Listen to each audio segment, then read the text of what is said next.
Hoy vamos a estar viendo el capítulo 12, los versículos del 1 al 28. Después vamos a dar otro pequeño brinco del 29 al 42 para continuar y finalizar con este capítulo del versículo 43 al 51. Y finalmente hoy, si el Señor permite, vamos a ver el capítulo 13, versículos 1 al 16. Así que vamos a necesitar estar atentos porque hay varios brinquitos, por así decirlo, durante la lectura. Entonces, para no perdernos, pues hay que estar atentos, ¿sí? Vamos a iniciar con una oración antes de continuar con esta predicación. Vamos a orar, hermanos. Señor, esta tarde te doy gracias por la vida de mis hermanos. Te doy gracias, Dios, por bendecirme con poder estar aquí y compartir tu palabra, Señor. Te pido, Dios, que tu palabra sea de bendición para la vida de mis hermanos, sea de edificación para sus vidas también, Señor. Pongo en tus manos este tiempo, Señor, para que hables a sus mentes, a sus corazones, y ellos puedan conocerte cada día un poco más, Señor. Sabemos que la eternidad no va a bastar para conocerte, pero hoy, Señor, a través de tu palabra, muéstranos un poco más de ti, Dios. En el nombre de Jesús, amén. Nosotros estamos a unos meses de festejar la independencia de nuestro país. El 15 de septiembre conocemos como el grito de independencia, y las personas hacen platillos mexicanos y nos vestimos de los colores de nuestra bandera, y es un tiempo de mucha alegría, mucho festejo en las casas. A lo mejor hay familias que no son muy patrióticas y no lo hacen, pero aún así no podemos ser ajenos a ese acontecimiento que forjó nuestra nación. Y generalmente nos quedamos con que el 15 es el grito de independencia, el 16 es lo que conocemos como el inicio de la independencia en el año de 1810. Sin embargo, pocas veces recordamos otras fechas importantes durante este periodo de independencia de nuestro país, de independizarse de la corona española. Y aunque somos conscientes que la independencia no fue de un día para otro, al menos le llevó 10 años a nuestros héroes de la nación, si así le podemos llamar o así se les dice. Les llevó más de 10 años de guerras, de luchas. Pero hay otras fechas que también son importantes para poder decir que tenemos un país independiente. Por ejemplo, el 24 de agosto de 1821, casi 11 años después, se firmaron un tratado que se llamaron de Córdoba. En este documento se reconocía a México como una nación soberana. Y en ese mismo año, prácticamente un mes después, se consumó oficialmente la independencia al terminar la lucha armada. Posteriormente, en ese mismo mes, el 28 de septiembre, se redacta un acta o la firma del acta de independencia del Imperio Mexicano.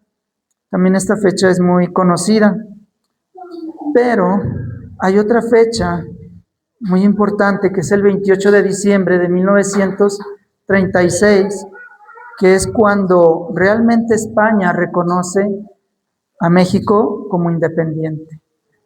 O sea, más de 20 años después, España reconoce a México como un país independiente. Quizás ustedes digan, bueno, ¿y esto qué tiene que ver con la predicación? Pues el día de hoy vamos a ver lo que es la Pascua para el pueblo judío, que para ellos representa el día o el inicio de su independencia o de su libertad de Egipto. Para ellos la Pascua simboliza eso, cuando inician a ser una nación libre. Nosotros sabemos que muchos países lograron su independencia, prácticamente todos los países que yo conozco, a través de la guerra, de la lucha armada, de hombres, de mujeres que se levantaron para que esos países, para que nuestro país fuera libre. Sin embargo, en el pueblo de Israel, esta nación no puede decir algo así. Para ellos, su héroe, su salvador, quien los libertó de la esclavitud de Egipto, en este caso, fue Dios. Ni siquiera un solo hombre tuvo que levantar un arma para decir que gracias a él la nación de Israel pudo ser libre. Dios usó hombres, pero ninguno de ellos tuvo que usar ningún arma. Dios usó el bastón de un pastor, lo cual nos muestra que Dios nunca ha necesitado del ser humano para lograr sus propósitos. Él nos invita y nos hace parte de sus propósitos, de sus planes, pero si somos honestos, Él nunca nos ha necesitado. Y eso nos lleva a pensar que también nosotros tenemos un día en el que Dios nos libertó del pecado, en el que Dios nos sacó de la esclavitud de nuestros pecados. Nosotros también tenemos un día para festejar esa independencia, no de hombres, sino de algo más grande y más poderoso que la fuerza que un hombre pueda llegar a tener, que es la muerte. Ningún ser humano ha podido vencer la muerte hasta hoy, solo uno, Jesucristo. Y nuestra fe en Él es lo que nos hace tener también esa esperanza que un día vamos a resucitar como Él lo hizo. Y entonces esa libertad va a ser realmente consumada en nosotros. Ahora estamos viviendo una libertad, sí, pero está limitada por este cuerpo que aún peca contra Dios. Y así como el Señor trajo a libertad al pueblo de Israel, a nosotros nos ha traído también a libertad. Cuando vemos a Pedro en su primera carta de Pedro 2:9, vamos a primera de Pedro 2:9. Ya estamos ahí. Primera de Pedro 2:9. Dice la palabra de Dios: mas vosotros sois linaje escogido, real sacerdocio, ¿qué más? Nación santa, pueblo adquirido por Dios, para que anunciéis las virtudes de aquel que os llamó de las tinieblas a su luz admirable. Nosotros también tenemos una fecha en la que Dios nos hizo libres y nos hizo independientes del pecado. Es cierto que aún podemos caer en pecado, es cierto que a veces el pecado puede tumbarnos, pero eso no significa que no seamos libres de él y podamos decidir. A diferencia del mundo, que ellos siguen siendo esclavos del pecado y lo abrazan y lo aman. Nosotros ya no es así. Pues bien, regresamos a nuestro texto en Éxodo 12. Hoy vamos a ver el día que el Señor fijó como el principio de su libertad de esta nación, de este pueblo. Y si nos vamos al versículo 1 del capítulo 12 de Éxodo, dice la palabra de Dios: habló Jehová a Moisés y a Aarón en la tierra de Egipto, diciendo: este mes os será principio de los meses, para vosotros será este el primero en los meses del año. El día de la Pascua, el día del sacrificio de ese corderito. El día que el Señor sacó a Israel de Egipto, Dios lo estableció como el primer mes de su calendario. Nosotros actualmente sabemos que el primer mes del calendario del pueblo de Israel es Nisán. Así se llama, el mes de Nisán. Y comprende para nosotros los meses de marzo y abril, que sería el principio de la primavera. Dios, sabiendo la importancia de este día para el pueblo de Israel, fijó como el primer mes de su calendario. Nosotros tenemos un calendario heredado, un calendario con un trasfondo cristiano, ciertamente, pero no es un calendario que Dios nos haya dado directamente como al pueblo de Israel. Ellos tienen como primer mes el día en que ellos fueron libertados. Yo sé que a lo mejor no es muy buena idea, o no lo sé si sea, hacer esta comparación de el día de nuestra independencia con el día de la independencia o de la libertad del pueblo de Israel. Pero de alguna forma hay ciertas semejanzas. Porque en este tiempo Dios fue quien luchó contra los egipcios. No cuerpo a cuerpo, no a través de armas físicas, no a través de hombres que levantó y mataron egipcios. Él no necesitó de la fuerza de ningún hombre para destruir a una nación. Si recordamos, la nación de Egipto, durante las 9 plagas que ya vimos, la destrozó totalmente. Si vamos a Éxodo 10, un poquito atrás, que ya nos compartió nuestro hermano Abraham, Éxodo 10:7, dice: pero contra todos los hijos de Israel, desde el hombre hasta la bestia, ni un perro moverá su lengua, para que sepáis que Jehová hace diferencia entre los egipcios y los israelitas. Perdón, me equivoco. Sí.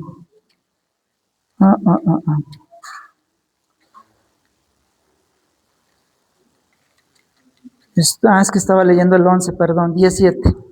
Entonces los siervos de Faraón le dijeron: ¿hasta cuándo será este hombre un lazo para nosotros?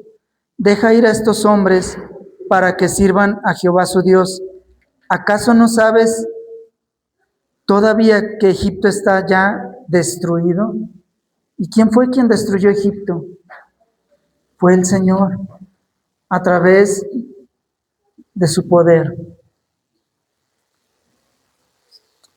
Nosotros no podemos argumentar tampoco en nuestra libertad del pecado que nosotros hicimos algo para ser libres del pecado. ¿O hay alguien aquí que hizo algo para que el Señor lo salvara? ¿Algún mérito personal? No tenemos ningún mérito por el cual decir: Dios me salvó porque soy muy guapo. No podemos decir eso. O Dios me libertó del pecado porque soy muy bonita o soy muy inteligente. El Señor, al igual que el pueblo de Israel, no tenía nada de especial. Ni tú ni yo tenemos nada de especial delante de Dios. Él simplemente quiso hacerlo por amor. Entonces, la predicación de hoy yo le he titulado: La Pascua es un regalo, pero demanda sacrificios. Y la he dividido en 3 partes. La primera parte es la primera Pascua y la segunda Pascua. La segunda parte es participando de la Pascua indignamente. Finalmente, la tercera parte la he titulado La dedicación de los primogénitos versus la dedicación de nuestras vidas. Entonces vamos a iniciar con la primer Pascua y nuestra segunda Pascua. Regresamos ahí en Éxodo 12. Seguimos leyendo donde el Señor le da las instrucciones a Moisés y Aarón de cómo debía celebrarse este evento de la Pascua. Vamos a leer del versículo 3 en adelante. Entonces el Señor les da estas indicaciones. Hablad a toda la congregación de Israel diciendo: en los 10 de este mes, tómese cada uno un cordero según las familias de los padres, un cordero por familia. Mas si la familia fuere tan pequeña que no baste para comer el cordero, entonces él y su vecino inmediato a su casa tomarán uno según el número de las personas. Conforme al comer de cada uno haréis la cuenta sobre el cordero. El animal será sin defecto, macho de 1 año. Lo tomaréis de las ovejas o de las cabras, y lo guardaréis hasta el día 14 de este mes, y lo inmolará toda la congregación del pueblo de Israel entre las 2 tardes. Si nosotros vemos las indicaciones del Señor para celebrar la Pascua eran muy precisas. Y las características de este animalito, una oveja o un chivito, son muy específicas. Debía tener 1 año. Es decir, no debía ser un animal tan pequeño, pero tampoco tan grande. ¿Qué más? Tenía que ser sin defecto. Si recordamos, dice que en el día 10, en el versículo 3 dice, en el 10 de este mes, el primer mes para ellos, Nisan, dice que iban a escoger este animalito. Pero ¿hasta cuándo lo iban a sacrificar? Hasta el día 14. Tenían 3 días para revisar que este animalito cumpliera con las características que Dios demandaba. Esto nos muestra la importancia de este mandato respecto al animalito que debía sacrificarse. Nosotros no podemos leer este texto sin que en nuestra mente venga nuestro Señor Jesucristo, el Cordero que quita el pecado del mundo, como lo dijo Juan en Juan 1:29. Ese Cordero que iba a ser sacrificado por nosotros, por todos los hijos de Dios. Cuando nosotros leemos la Pascua para el pueblo de Israel, era algo que tenía que hacerse regularmente, ¿verdad? Pero nuestro Señor Jesucristo solo necesitó hacerlo una vez y para siempre. Si vamos a Primera de Pedro 1:19, regresamos otra vez a Primera de Pedro.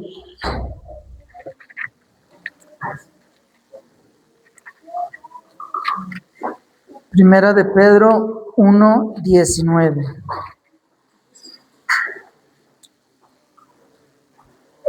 Lo hermoso de la palabra de Dios es que cuando leemos el Antiguo Testamento, gran parte, la mayor parte de él nos es revelado en el Nuevo Testamento. Por lo tanto, no podemos usar la palabra de Dios como se nos dé el gusto, la gana, y sacar los textos fuera de su contexto. Dios nos ha dado su palabra y su interpretación para que nosotros no la distorsionemos y no inventemos cosas. Y eso es una bendición, porque no podemos decir, bueno, el hermano José Luis piensa de esa forma, o el hermano Sutano piensa de esta otra, pero yo la interpreto de esta forma. No hay espacio para eso en las cosas esenciales de la palabra de Dios. Ya estamos ahí en Primera de Pedro 1:19. Dice, sino con la sangre preciosa de Cristo, como de un cordero sin mancha y sin contaminación. Nuestro Señor Jesucristo es nuestra Pascua para nosotros. Y hay más textos que vuelven a mencionar sobre esta relación de esa primer Pascua y ahora esta segunda Pascua. Por ejemplo, en Hebreos 9:14, Primera de Corintios 5:7. No vamos a ir a ellos por el tiempo, pero puede anotarlos y va a ver cómo constantemente los escritores del Nuevo Testamento relacionan el sacrificio del Cordero con el sacrificio de nuestro Cordero y León, Jesucristo, de nuestro Salvador. También, al meditar en las características de este corderito, de este animalito, que debía ser sin defecto, sin mancha, prácticamente un animalito perfecto físicamente. Sin embargo, no podemos hacer a un lado lo que ocurrió con el pueblo de Israel ya una vez establecido en la tierra prometida, ya cuando había un templo y se ofrecían los sacrificios. Llegó un tiempo en el que el pueblo tuvo en poco esta demanda o este requisito que debían cumplir los animalitos que tenían que ser sacrificados. Si vamos a Malaquías 1, Malaquías, el último libro del Antiguo Testamento, Malaquías 1, vamos a leer del versículo 6 al 13. Malaquías 1, 6 al 13. Aquí el Señor está reclamando a su pueblo cómo había menospreciado la Pascua y lo que esto simbolizaba y apuntaba hacia Cristo, porque no solo estaban desobedeciendo un mandato sencillo de sacrificar un animal limpio, perfecto. Ya estamos en Malaquías 1:6. El Hijo honra al Padre y el siervo a su Señor. Si pues yo soy Padre, ¿dónde está mi honra? Y si soy Señor, ¿dónde está mi temor? Dice Jehová de los ejércitos a vosotros, oh sacerdotes, que menospreciáis mi nombre y decís, ¿en qué hemos menospreciado tu nombre? Y el Señor responde, en que ofrecéis sobre mi altar pan inmundo y dijisteis, ¿en qué hemos deshonrado? ¿En que pensáis que la mesa de Jehová es despreciable? Y cuando ofrecéis el animal ciego para el sacrificio, ¿no es malo? Asimismo, cuando ofrecéis el cojo o el enfermo, ¿no es malo? Preséntalo pues a tu príncipe. ¿Acaso se agradará de ti o le será acepto? Dice Jehová de los ejércitos. Ahora pues, orad por el favor de Dios para que tenga piedad de nosotros. Pero, ¿cómo podéis agradarle si hacéis estas cosas? Dice Jehová de los ejércitos. ¿Quién también hay de vosotros que cierre las puertas o alumbre mi altar de balde? Yo no tengo complacencia en vosotros, dice Jehová de los ejércitos, ni de vuestra mano aceptaré ofrenda. Porque desde donde el sol nace hasta donde se pone, es grande mi nombre entre las naciones. Y en todo lugar se ofrece a mi nombre incienso y ofrenda limpia, porque grande es mi nombre entre las naciones, dice Jehová de los ejércitos. En el 12, y vosotros lo habéis profanado cuando decís, inmunda es la mesa de Jehová, y cuando decís que su alimento es despreciable. Habéis además dicho, oh, qué fastidio es esto, y me despreciáis, dice Jehová de los ejércitos. Y trajisteis lo hurtado, o cojo, o enfermo, y presentasteis ofrenda. ¿Aceptaré eso de vuestra mano, dice Jehová. El reclamo del Señor es serio, es firme. El pueblo olvidó este mandato, olvidó que tenía que ofrecer un sacrificio limpio. ¿Creen ustedes que el pueblo se le olvidó simplemente y pensó que no importaba cómo era el animalito, cómo estaba? ¿O el pueblo de Israel se fue olvidando de su Salvador, de lo que Dios había hecho por ellos, de todas las bendiciones que Él les había dado? Nosotros no somos muchas veces tan diferentes al pueblo de Israel. ¿Y qué le ofrecemos a Dios? Migajas de nuestro tiempo, lo que nos sobra de nuestro tiempo, de nuestra vida, lo dejamos en último lugar. Es como si ofreciéramos un corderito cojo, un corderito ciego, un corderito defectuoso. Nosotros debemos recordar que Dios demanda una vida santa de nosotros. Dios no quiere una vida tibia. Dios no quiere que le sirvamos a medias. Por ejemplo, cuando ofrecemos los alimentos, aquí podemos decir, ya va lo que sea, que al cabo es para los hermanos.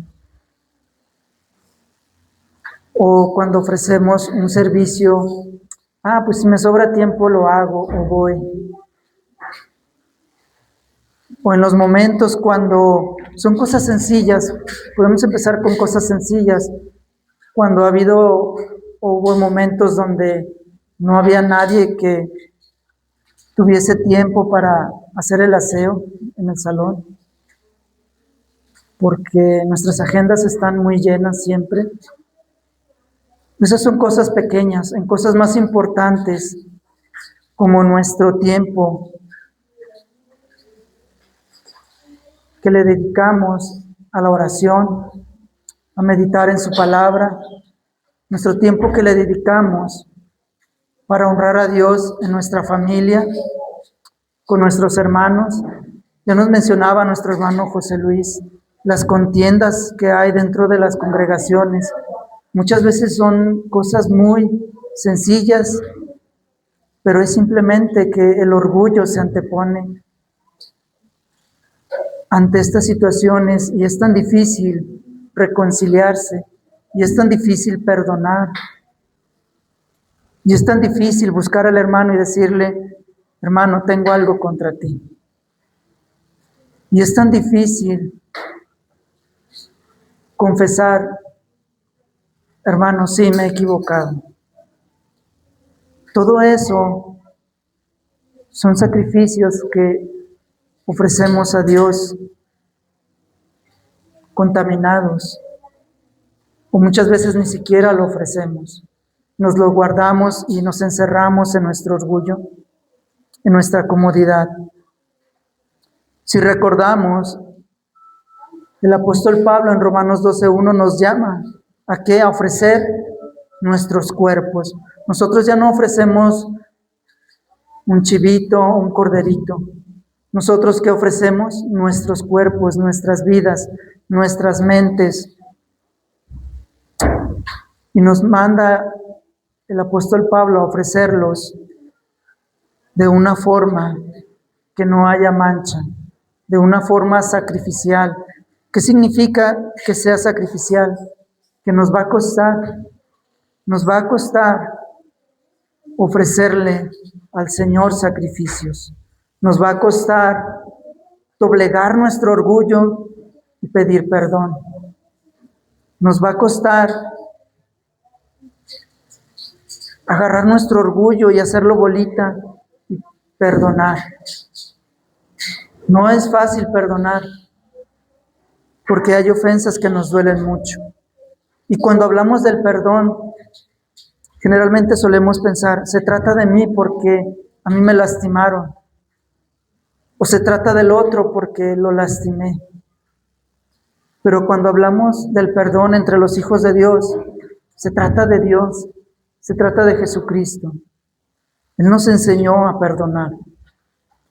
Entonces, cuando alguien te ofende, no es que podemos decir, sí, y entonces yo lo perdono y el otro muy a gusto. Pero es que no estás perdonando por el otro, estás perdonando por tu Señor. Y quien pide perdón puede decir, pero es que ella también me hizo esto. No se trata de perdonar para que tengas salud mental, como le dicen ahora, para que tengas paz en tu corazón. Se trata, en primer lugar, de dar el perdón y de pedirlo por tu Señor, porque es por Él y para Él que vivimos. Regresamos a nuestro texto en Éxodo 12. Éxodo 12. Vamos a ver ahora en los versículos 9 al 11. Vamos a leer Éxodo 12, 9 al 11. Dice la palabra de Dios: ninguna cosa comeréis de él cruda, ni cocida en agua, sino asado al fuego, su cabeza con sus pies y sus entrañas. Ninguna cosa dejaréis de él hasta la mañana, y lo que quedare hasta la mañana lo quemaréis en el fuego, y lo comeréis así, ceñidos vuestros lomos, vuestro calzado en vuestros pies, y vuestro bordón en vuestra mano, y lo comeréis apresuradamente. Es la Pascua de Jehová. Aquí vemos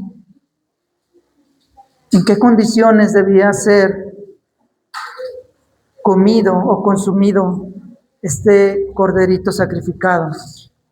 Si vemos, no tenía que desperdiciarse nada, y si acaso quedaba algo debía quemarse. ¿Por qué? Porque iba a entrar en un proceso de descomposición y eso estaría contaminando al animalito. Pero si recordamos nuevamente, esto está apuntando a Jesucristo, su resurrección. Él no conoció corrupción ni contaminación, tanto viviendo una vida perfecta como tampoco iniciar un proceso de descomposición en su cuerpo. Él resucitó antes de que esto ocurriera. ¿Sí? Nosotros tampoco podemos olvidar la Pascua del pueblo de Israel con la última cena del Señor con sus discípulos, que conocemos como la Cena del Señor o la Santa Cena, que es muy conocida en 1 Corintios 11, 23 en adelante como un mandato, además de los textos en los evangelios de Mateo 26, 28 al 30, Marcos 14, 24, Lucas 22, 20. Vamos a Mateo 26, 28 al 30. Mateo 26. Mateo 26, 28 al 30.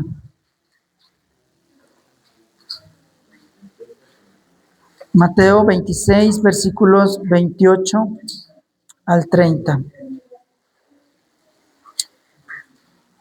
Dice la palabra de Dios. El Señor está con sus discípulos tomando la Pascua, precisamente, conmemorando la Pascua. Porque esto es mi sangre del nuevo pacto, que por muchos es derramada para remisión de los pecados. Y os digo que desde ahora no beberé más de este fruto de la vid, hasta aquel día en que lo beba nuevo con vosotros en el reino de mi Padre. Y cuando hubieron cantado el himno, salieron al monte de los olivos. Aquí el Señor dice algo muy importante. En esta cena, nuestro Señor Jesucristo estableció un nuevo pacto. Y ese pacto también implicaba derramar la sangre. Pero ahora sería la sangre del Cordero perfecto, sin mancha, nuestro Señor Jesucristo.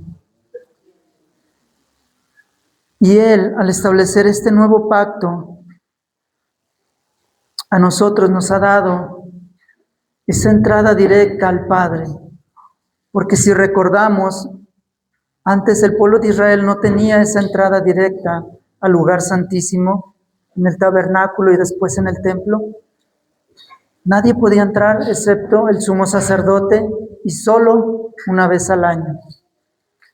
Pero ahora, al derramar su sangre y entregar su vida, nuestro Señor Jesucristo nos dio acceso directo al lugar santísimo, a la presencia del Señor.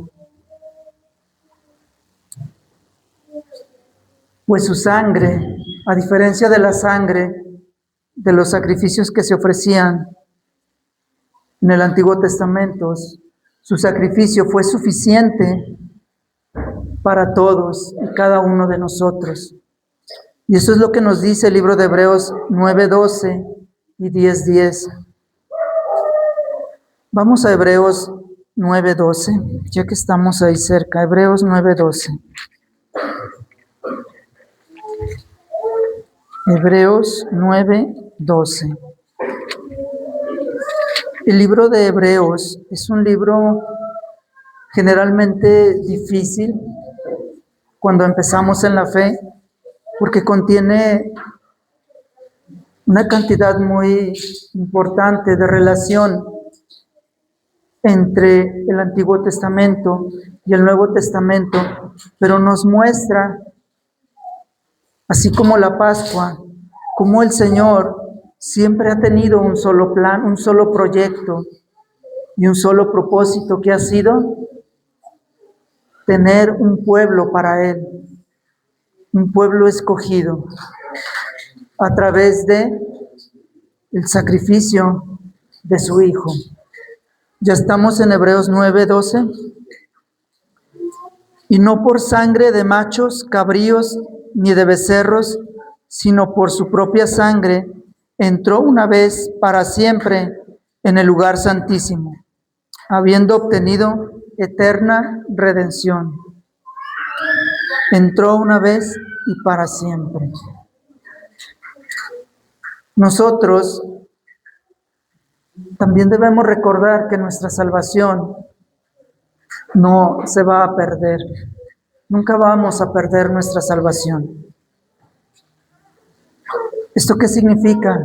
Que el sacrificio de nuestro Señor Jesucristo tiene tanto valor, tiene tanto peso, que es irrevocable. Nada puede cancelarlo. Y si Él murió por uno de nosotros, no hay nada que pueda cambiar eso y que pueda impedir que su sacrificio no haya sido suficiente. Por muy pecador que usted se sienta, por el peor pecador que usted crea que es, el sacrificio de Jesucristo es suficiente para cada uno de nosotros. Regresamos a Éxodo 12. Éxodo 12. Vamos en el versículo 12.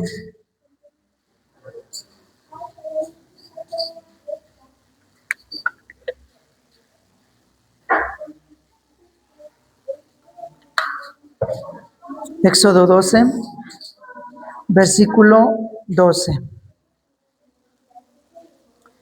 Pues yo pasaré aquella noche por la tierra de Egipto y heriré a todo primogénito en la tierra de Egipto, así de los hombres como de las bestias, y ejecutaré mi juicio en todos los dioses de Egipto, yo Jehová. Podemos ver que el Señor trajo toda esta destrucción a Egipto a través de las plagas, no solo para mostrar su poder, no solo para mostrar su soberanía, y el dominio que tiene sobre su creación, sino que también aquí habla de algo al final del 12 que dice, y ejecutaré mis juicios en todos los dioses de Egipto, yo Jehová. El Señor no solo trajo juicio para el pueblo de Egipto, también para sus dioses. Si recordamos cómo el Señor llevó a cabo o trajo esas plagas a Egipto, los egipcios tenían un sistema religioso muy fuerte y muy reconocido incluso hasta la fecha. Sin embargo, ninguno de sus dioses, representados la mayoría de ellos por animales, ninguno de ellos pudo hacer nada por los egipcios. Ninguno de ellos, ni sus sacerdotes, nadie pudo hacer nada por el pueblo de Egipto. Dios también trajo juicio sobre estos muñecos, monos, monumentos, como usted le quiera llamar, de madera, de piedra, de arcilla, de lo que lo hicieran. Dios también quería mostrarles a los egipcios que sus dioses eran falsos, eran dioses que no significaban nada. Si recordamos, Elías, en Primera de Reyes 18:20 al 46, es una historia que todos conocemos, cuando Elías reta a los sacerdotes del dios Baal. ¿Qué pudo hacer Baal en el altar que ofrecieron sus sacerdotes y el sacrificio que ellos presentaron a su dios Baal? ¿Qué pudo hacer el dios Baal? Nada. Si recordamos, incluso Elías se burlaba de ellos, porque pasaron horas, horas y horas, y estas personas se lastimaron su cuerpo, danzaron, hicieron todo lo que se vino a su mente, y su dios Baal jamás respondió. Lo mismo que los dioses de los egipcios jamás respondieron, porque no existen, porque no son reales. Finalmente sabemos lo que Elías hizo con estos sacerdotes. Nosotros también nos hemos hecho muchas veces dioses en nuestro corazón. Nos hemos hecho pequeños dioses. Podemos ser personas que hemos creado el Dios del yo, donde yo soy el más importante, donde yo estoy primero, el Dios del orgullo, el Dios de la codicia, el Dios de la soberbia, el Dios del chisme. También los adoramos cada vez que caemos en ese pecado, sin importarnos si ofende a Dios o no. Lo último que pasa en nuestra mente es el Señor. Estamos pensando en adorar a ese Dios, practicando el pecado. ¿Y qué es lo que va a hacer Dios entonces? Va a destruir esos dioses de nuestro corazón. Y cuando Él haga eso, ¿qué va a ocurrir en nosotros? Nos va a doler, y nos va a doler mucho. Sin embargo, nosotros hemos aprendido que Dios purifica nuestros corazones a través del dolor. Es lo que Dios usa para destruir a nuestros dioses. Nuestros dioses tienen que ser destruidos. ¿Tenemos que hacerlo nosotros o Dios lo va a hacer a su manera?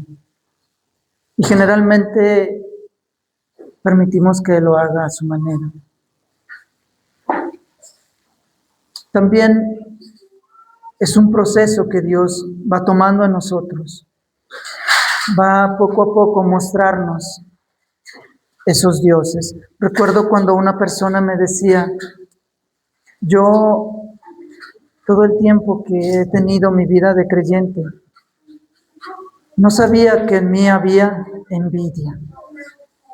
Hasta que conocí a ciertas personas, me di cuenta que yo empecé a envidiarlas, porque podían vestir mejor ropa que yo, porque tenían una mejor vida que yo. Entonces salió ese Dios de la envidia en mi corazón. Y muchas veces así ocurre. Vamos caminando con el Señor y Él va purificando nuestro corazón y nos va mostrando, todavía te falta derrotar esto, todavía te falta eliminar esto. No me gusta usarme de ejemplo en las predicaciones. Hoy voy a hacer una pequeña excepción. La mayoría de las personas que me conocen piensan que soy alguien muy paciente. Pero en una ocasión me preguntaba un pastor sobre la paciencia y dice, seguramente no tienes problema. Y le dije, no, me he dado cuenta que batallo muchísimo con la paciencia. Y es que antes no batallaba hasta que me casé. Entonces ahí me di cuenta que yo no era paciente, sino que tenía una falsa idea de la paciencia en mí. Regresamos a Éxodo. Éxodo 12. Ya estamos ahí, ¿verdad? Éxodo 12. Vamos a leer ahora del versículo 14 al 20. Y este día os será en memoria y lo celebraréis como fiesta solemne para Jehová durante durante vuestras generaciones. Por estatuto perpetuo lo celebraréis. 7 días comeréis panes sin levadura, y así el primer día haréis que no haya levadura en vuestras casas, porque cualquier cosa que comiere leudado, desde el primer día hasta el 7º, será cortado de Israel. El primer día habrá santa convocación, y asimismo en el 7º día tendréis una santa convocación. Ninguna obra se hará en ello, excepto solamente que preparéis lo que cada cual haya de comer. Y guardaréis la fiesta de los panes sin levadura, porque en este mismo día saqué vuestras huestes de la tierra de Egipto. Por tanto, guardaréis este mandamiento en vuestras generaciones por costumbre perpetua. En el mes primero comeréis los panes sin levadura, desde el día 14 del mes por la tarde hasta el 21 del mes por la tarde. Por 7 días no se hallará levadura en vuestras casas, porque cualquiera que comiere leudado, así extranjero como natural del país, será cortado de la congregación de Israel. Y el 20, ninguna cosa leudada comeréis en todas vuestras habitaciones, comeréis panes sin levadura. Aquí está otra festividad judía, que es los panes sin levadura. En estos versículos que acabamos de leer están las indicaciones de cómo deberían celebrar esta festividad los judíos y por cuántos días. Generalmente, casi en la mayoría de los textos, la levadura representa o simboliza el pecado. Por eso es que ellos debían comer estos panes sin levadura. Por ejemplo, en Levítico 2:11 también está esta indicación. En Lucas 12:1, Juan 6:35, Gálatas 5:9, todos estos pasajes hablan de la levadura como un símbolo, como representación del pecado. Existen 32 referencias en los libros de Moisés de no usar el pan con levadura en las prácticas religiosas. Los panes sin levadura son una representación de lo que Dios estaba haciendo con el pueblo de Israel. Por lo tanto, debían ser sin levadura, sin pecado. El pueblo debía ser un pan. Nosotros debemos hacer un pan sin levadura. Cuando el Señor les dice a sus discípulos, no se dejen contaminar por la levadura de los fariseos, de los saduceos. Nosotros somos panes, pero debemos ser panes sin levadura. Porque nosotros debemos ser como el pan de vida. ¿Quién es el pan de vida? Nuestro Señor Jesucristo. Por lo tanto, debemos ser panes sin levadura. Y leemos también, acabamos de leer, cómo el Señor manda estas festividades para que las generaciones que vienen más adelante, cuando vean que se practica esta fiesta, digan, ¿qué significa esta fiesta? ¿Por qué comemos el pan sin levadura? Seguramente no es muy rico. Bueno, yo los he visto y es un pan duro. Es un pan que no es tan agradable al paladar. Entonces, las generaciones futuras preguntarían, ¿por qué lo comemos así? ¿Por qué esta fiesta? ¿Por qué hacemos la Pascua? Y el Señor les dice, para que ustedes les digan que un día el Señor destruyó una de las naciones más fuertes de ese tiempo, más importantes, para liberarnos de la esclavitud. Nosotros actualmente tenemos 2 mandamientos que practicamos, 2 sacramentos, 2 ordenanzas, que es el bautismo y la cena del Señor. Nosotros las practicamos cada mes, cada 2 meses, según cada congregación considera.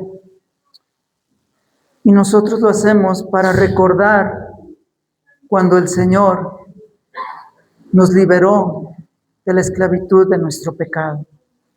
Pero a diferencia del pueblo de Israel, nosotros estamos llamados no solo a mostrar a nuestros hijos o a las futuras generaciones lo que Dios ha hecho en nuestras vidas a través de estas ordenanzas. Porque esas ordenanzas ya no las practicamos en una familia como hacía el pueblo judío. Nosotros las practicamos en una familia que es nuestra familia de la fe. Entonces, ahora nosotros mostramos a las futuras generaciones lo que Dios ha hecho en nuestra vida, en nuestro día a día, en nuestra forma de dirigirnos a nuestros hijos, en cómo tratamos a nuestras esposas, en cómo tratamos a nuestros esposos. Si nosotros reflejamos a Jesucristo, ellos van a ver que somos diferentes y entonces van a decir, mamá, ¿por qué tú no eres chismosa como la vecina? O papá, ¿por qué tú no le pegas a mi esposa como mi vecina? O papá, ¿por qué tú no golpeas y descargas tu ira con nosotros, con mis hermanitos? Ellos van a preguntar, ¿por qué tú eres diferente? ¿Por qué tú no dices palabras altisonantes, palabras ofensivas? ¿Por qué tú eres diferente? Entonces, eso mostrará a las generaciones futuras que somos diferentes por nuestro Señor Jesucristo. Seguimos en Éxodo 12. Si recuerdan, nos vamos a brincar todo lo que es del versículo 29 hasta el 42 y vamos a retomar el capítulo 12 en el versículo 43. Y aquí entramos a nuestra segunda parte, que es participando de la Pascua dignamente. Entonces vamos a leer del 43 al 51. Éxodo 12, 43 al 51. Y Jehová dijo a Moisés y a Aarón: esta es la ordenanza de la Pascua. Ningún extraño comerá de ella, mas todo siervo humano comprado por dinero comerá de ella, después que la viere circuncidado. El extranjero y el jornalero no comerán de ella. Se comerá en una casa, y no llevarás de aquella carne fuera de ella, ni quebraréis hueso suyo. Toda la congregación de Israel lo hará. Mas si algún extranjero morare contigo y quisiere celebrar la Pascua para Jehová, séale circuncidado todo varón, y entonces la celebrará, y será como uno de vuestra nación, pero ningún incircunciso comerá de ella. La misma ley será para el natural y para el extranjero que habitar entre vosotros. Así lo hicieron todos los hijos de Israel, como mandó Jehová a Moisés y a Aarón, así lo hicieron. Y en aquel mismo día sacó Jehová a los hijos de Israel de la tierra de Egipto por sus ejércitos. Vienen las indicaciones otra vez específicas de quiénes podían comer la Pascua y quiénes no podían comerla.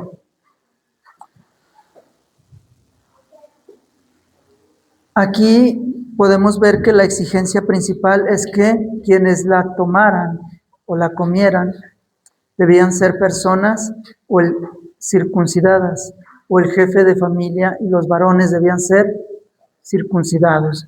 Si recordamos, esta ordenanza, este pacto lo hizo el Señor con Abraham.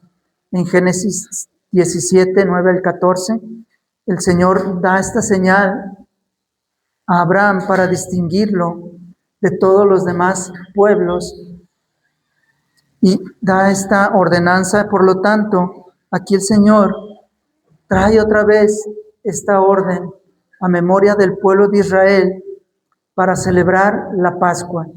Quien no tuviese esta situación o que no fuese circuncidado no podía tomar la Pascua. Y también era una celebración familiar. No es que cualquier persona podía llegar y vente, vamos a la Pascua a celebrar. No, solamente era para los miembros de la familia. O si la familia era muy pequeña, podía unirse con otra familia. Entonces, al meditar en la Pascua, hemos estado hablando de la cena del Señor.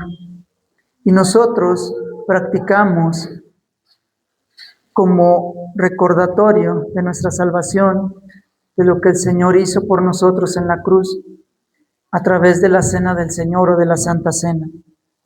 Y hay una pregunta que, aun cuando cada vez que celebramos la cena del Señor, es recurrente. ¿Quién puede, quién no puede participar de la cena del Señor? Y al igual que en la Pascua con los judíos había requisitos específicos, para nosotros también hay requisitos específicos. Y muchos se preguntan, ¿cuáles son esos requisitos? Generalmente se manda un mensaje al grupo de la iglesia y dicen, preparen sus corazones para tomar la cena del Señor. Últimamente ya no lo hacen porque se nos ha recordado que todo el tiempo debemos estar listos para tomar la cena del Señor. No es que se necesite una preparación especial. Y es aquí donde surge esa pregunta. ¿Quién puede tomar la cena del Señor? ¿Acaso necesito portarme bien durante esa semana, antes de, o durante un mes? ¿Necesito ser una buena persona para poder tomar la cena del Señor? ¿Debo ser alguien perfecto o casi perfecto para poder tomar la cena del Señor y que no sea alguien que la tome indignamente? Los requisitos todos los conocemos, o la mayoría de los que estamos aquí los conocen, que es haber nacido de nuevo, estar bautizado. Y si recordamos, el bautizo no es que sea parte de nuestra salvación, sino que es algo que todo creyente hace como reconocimiento público de su identificación con Jesucristo en su muerte y resurrección. Porque así como Él resucitó, nosotros también vamos a resucitar. Entonces, la pregunta que queda latente es, ¿qué significa tomar la cena del Señor indignamente? Muchos dicen, es que antes de tomarla debo portarme bien, debo tratar bien a mi esposa estos días, no debo gritarle a mis hijos esta semana. Y no se trata de eso, porque no existe ni una sola persona dentro de los hijos de Dios que no peque contra Él diariamente. Todos pecamos contra Dios todos los días. Entonces, no significa que para tomar la cena del Señor es que estemos limpios de todo pecado y no exista nada de pecado en nosotros. Eso es imposible, nadie la tomaríamos. Pero tomarla indignamente sí sería si estamos en un pecado recurrente, si estamos en un pecado que estamos conscientes que estamos practicando ese pecado y aún así no nos importa ponernos a cuentas delante de Dios y tomamos la cena del Señor. Eso es tomar la cena del Señor indignamente. ¿Y qué otra forma existe de tomar indignamente la cena del Señor? Cuando pensamos, generalmente esto ocurre en las personas que son muy religiosas, que nuestra vida es tan perfecta, que nuestra vida es tan agradable delante de Dios por nuestras obras, por lo que estamos haciendo, por lo que estamos realizando todos los días. Hay tanta bondad en nosotros, hay tanta piedad en nosotros que merecemos tomar la cena del Señor. Tener ese orgullo y esa soberbia en nuestro corazón y tomar la cena del Señor con ese corazón también es tomarla indignamente. Esas son las razones por las que se toma la cena del Señor indignamente. Y si recordamos, ahorita que leímos los versículos 48 y 49 de Éxodo 12, podemos ver que la Pascua no solamente era exclusiva para el pueblo judío, también podían participar personas no judías. Solo tenían que cumplir con los requisitos. ¿Y cuál era el requisito principal? Ser circuncidado. Y nosotros sabemos que ahora nos practicamos la circuncisión. Ahora la palabra de Dios nos habla de una circuncisión del corazón. Ahora nosotros podemos cumplir con ese requisito, porque Dios, al darnos salvación, nos hace cumplirlo al circuncidar nuestro corazón. Para algunas denominaciones ven la circuncisión en el bautismo, pero pues eso ya es hablar de otras formas de percibir la Escritura. Vamos a continuar en Éxodo. Ahora ya vamos a iniciar con el capítulo 13. Y con esto entramos a nuestra tercera parte, que es la dedicación de los primogénitos versus la dedicación de nuestras vidas. Y vamos a leer Éxodo 13, versículo 1. Jehová habló a Moisés diciendo: Conságrame todo primogénito, cualquiera que abre matriz entre los hijos de Israel, así de los hombres como de los animales, mío es. Y Moisés dijo al pueblo: Tened memoria de este día en el cual habéis salido de Egipto, de la casa de servidumbre, pues Jehová os ha sacado de aquí con mano fuerte. Por tanto, no comeréis leudado.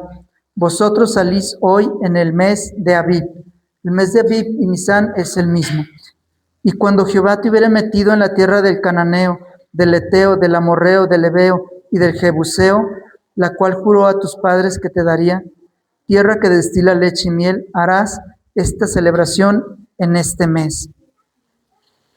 7 días comerás pan sin leudar, y el séptimo día será fiesta para Jehová. Por los 7 días se comerán los panes sin levadura, y no se verá contigo nada leudado, ni levadura en todo tu territorio. En esta parte de la dedicación de los primogénitos, viene la pregunta: ¿qué significa la primogenitura en la palabra de Dios? Si nosotros buscamos en el español la palabra primogénito, vamos a encontrar un significado que no va a hacer justicia al texto de la palabra de Dios. Y esto es normal porque el Señor en el Antiguo Testamento no inspiró su palabra ni en el griego, ni en latín, ni en español. Él lo hizo principalmente en hebreo.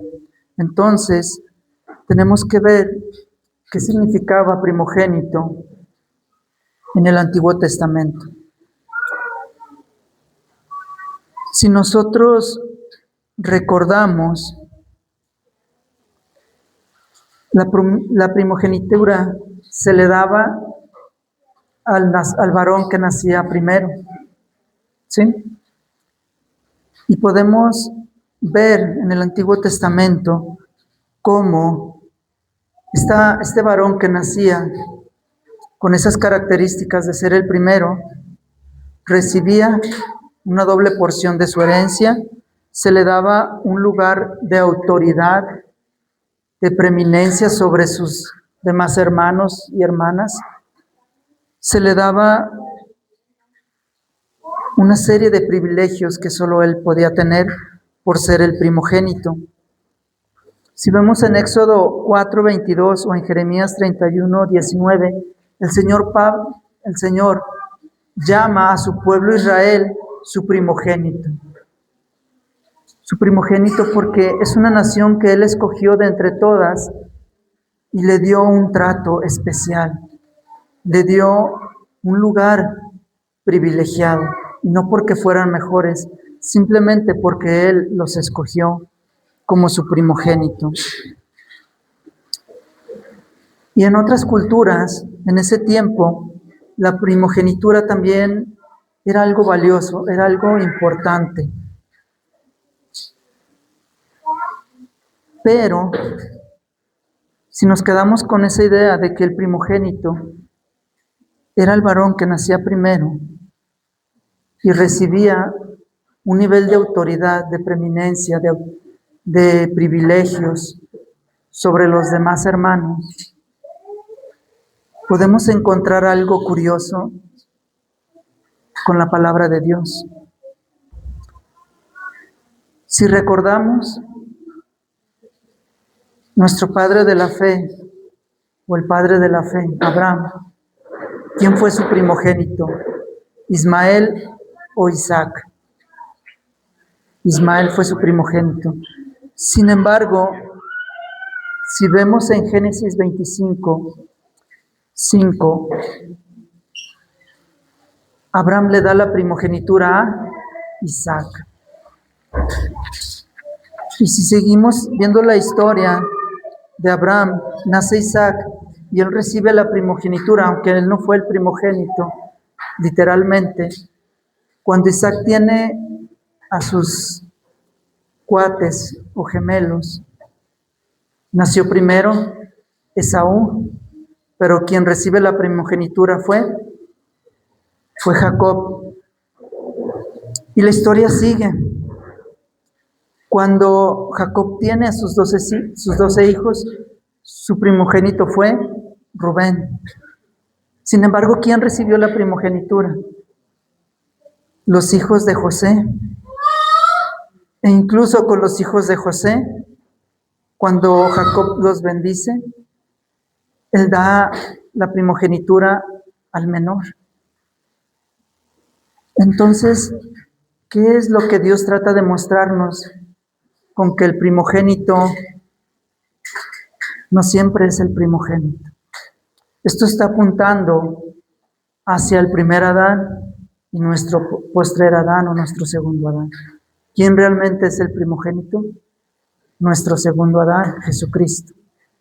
Él es el que ha recibido toda la autoridad, toda la preeminencia, todo el poder, todo el dominio sobre todo.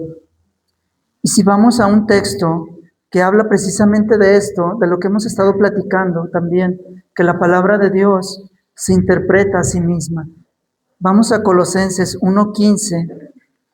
Colosenses 1:15.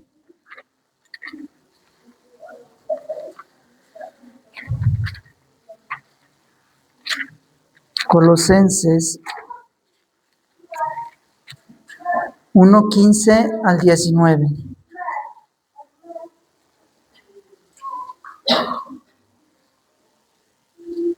Ya que estamos ahí en Colosenses 1:15, vamos a leer hasta el versículo 19.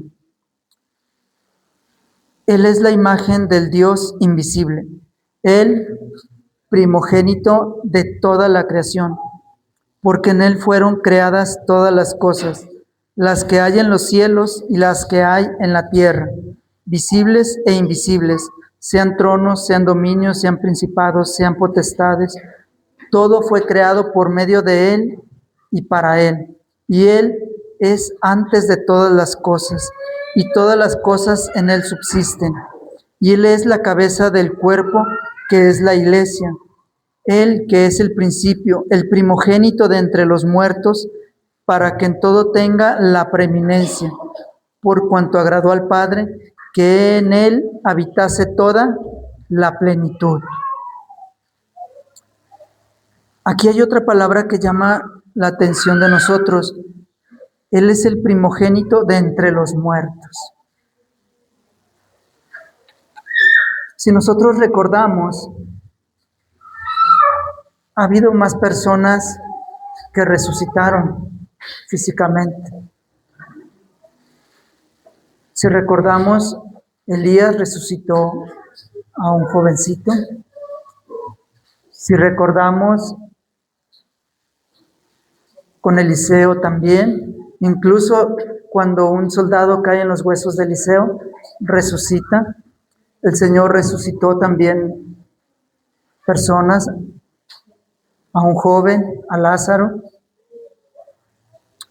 Pero el texto no se refiere a que es el primero que resucitó de entre los muertos físicamente, porque estas personas, todos ellos que resucitaron, volvieron a morir. Ninguno de ellos permaneció. Sin embargo, cuando nuestro Señor Jesucristo resucita, Él ha resucitado para siempre. Él no va a volver a morir. Y por eso es el primogénito entre los muertos, porque nosotros vamos a morir un día. Y así como Él, vamos a resucitar, pero tampoco vamos a morir. Por eso Él es el primogénito de entre los muertos. Entonces, ahora que tenemos claro la primogenitura de nuestro Señor y lo que esto significa para nosotros y para Dios, nosotros actualmente ya no damos esa importancia en nuestras generaciones a la primogenitura. Nosotros ya no le damos ese valor. ¿Por qué? Porque nosotros, puede ser porque es cultural, y eso ya no implica nada. Ahora culturalmente tenemos favoritos, eso sí existe. podemos ver que los papás favorecen a ciertos hijos, pero no porque sea el primogénito, sino por otras razones.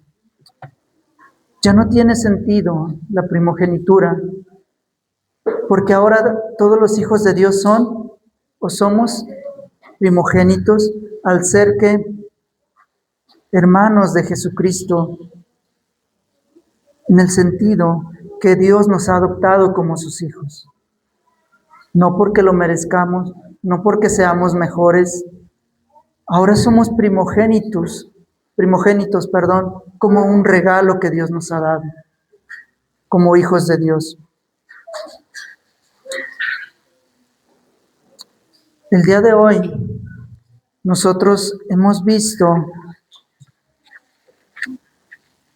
la celebración de la Pascua para los judíos y lo que esto significa para ellos, o significó en su momento para ellos, cuando el Señor los libera, los saca de Egipto, y cómo nosotros hemos tenido una segunda Pascua en nuestro Señor Jesucristo, y Él nos ha sacado de la esclavitud del pecado y nos ha hecho libres en Él. Y también hemos visto cómo el primogénito, el unigénito, Hijo de Dios, está por encima de todo lo creado, está por encima de toda la creación. Y Él tiene la preeminencia, el dominio, y es el Rey sobre todos los reyes, es Jesucristo. Y que eso a nosotros también nos hace primogénitos, hijos adoptados de Dios. Y eso debe llevarnos a meditar en nuestra vida delante de Dios, si realmente estamos viviendo como hijos de Dios, si realmente nuestro corazón desea vivir en santidad, si nuestro corazón realmente anhela agradar a Dios. No somos perfectos, sí, es verdad, nadie lo somos, pero tu corazón te duele cuando pecas contra Dios. Tu corazón busca arrepentirse cuando ofende al Señor. Si no es así, yo te invito a que medites en tu vida. ¿Cuánto dolor hay en tu vida cuando pecas contra Dios? Afortunadamente, nosotros ya no tenemos que ofrecer un animalito. Ahora tenemos que ofrecer nuestra vida en arrepentimiento y fe, rogándole a Dios que nos reconcilie con Él cuando hemos fallado. Y si tú no conoces al Señor, el único sacrificio que Él demanda de ti es arrepentirte y reconciliarte con tu Creador a través de Jesucristo, que es el Cordero que quita el pecado. A través de su muerte, a través de su resurrección, Él nos da esa esperanza de que un día vamos a estar con Él en el cielo.